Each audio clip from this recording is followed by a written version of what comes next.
রাজরানীর মতো লাগছে। এই লুকটার ভাবনা চিন্তা কতদিন ধরে ছিল একটু শুনি।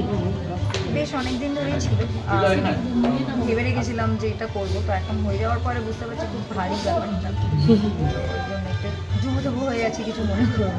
আচ্ছা, নিজেকে কেমন লাগছে? নিজেকে নিজে কমপ্লিমেন্ট দিয়েছো? আমার ভালো লাগছে যে সবাই আমাকে বলছে যে আজকে ভালো লাগছে। বর কি দেখেছে এখনো কেমন লাগছে? আচ্ছা, বরকে কি লুকিয়ে দেখা হয়েছে? কিচ্ছু হয়নি। টেনশনে আছো মনে হচ্ছে। আচ্ছা, সব মেয়েরই তো একটা ছোটবেলার থেকে স্বপ্ন থাকে যে বিয়ের দিন তাকে এরকমভাবে সাজানো হবে, বিয়ের দিন এটা হবে ওটা হবে। তোমার কি মনে হচ্ছে ছোটবেলার সেই ইচ্ছেগুলো সব কটা ফুলফিল হয়েছে? হ্যাঁ, মানে টপ টু বটম, হ্যাঁ, very happy, thank you so much. না, এটা আসলে খুবই স্পেশাল, কারণ এটা তো একটা প্রসেস, অ্যাকশন কাট নয়, আর তাড়াতাড়ি চলো রেডি হচ্ছে সেরকম নয়, তো একটা পুরো পিওরিটির মধ্যে দিয়ে সকাল থেকে একটা প্রসেসের মধ্যে যাওয়া হয়, রেডি হচ্ছে, আরও অনেক কিছু হয়।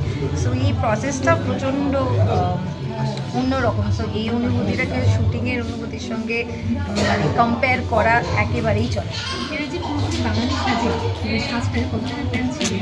এটা আমার অনেক দিনেরই প্ল্যান ছিল, কারণ আমি জানতাম মুকুট তো পড়তেই হবে, সো আমি ফিউশনে কখনো যেতে চাইনি, মনে হচ্ছে ট্রেডিশনাল জিনিসটাই রাখবো।